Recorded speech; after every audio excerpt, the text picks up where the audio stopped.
राम राम जी दोस्तों, कैसे हैं आप लोग। उम्मीद है मस्त होंगे, भले चंगे होंगे। दोस्तों आज मैं आप लोगों को दुनिया का सबसे सबसे सबसे प्यारा रिश्ता, एक माँ बेटी का जो संबंध होता है, उस पर एक गीत सुनाने जा रही हूँ। अगर आपको गीत अच्छी लगे तो प्लीज़ लाइक शेयर में जरूर करिएगा।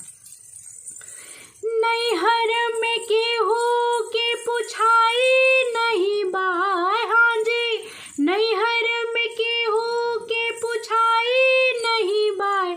हम भागिन बेटी हमरा के माई नहीं बाय।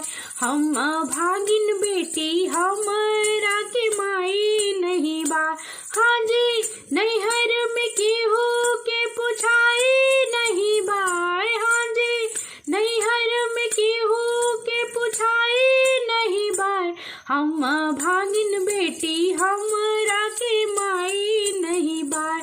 हम भागिन बेटी हमरा के माई नहीं बाय। मोरी माई होती त दूधवा पियौती। मोरी माई होती त दूधवा पियवती।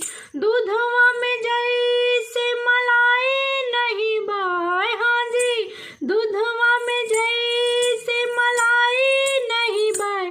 हम भागिन बेटी हमरा के माई नहीं बाय। हम भागिन बेटी हमरा के माई नहीं बाय।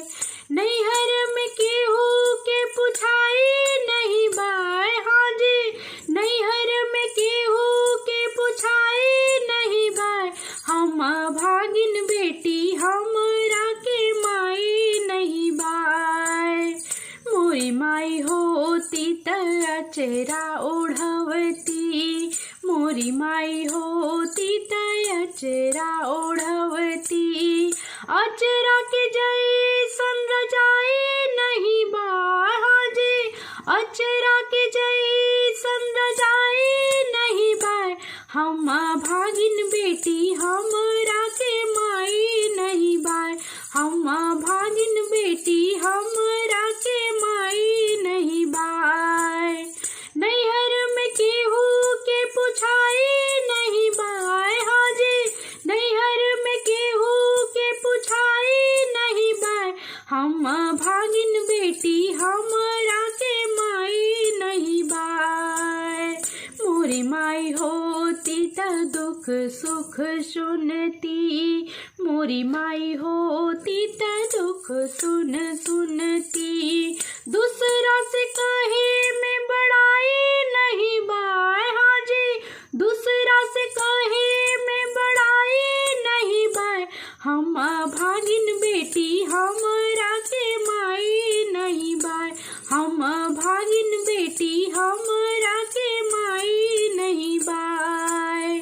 नैहर में केहू के पुछाई नहीं बाय। हाँ जी नैहर में केहू के पुछाई नहीं बाय। हम भागिन बेटी हमरा के माई नहीं बाय। हम भागिन बेटी हमरा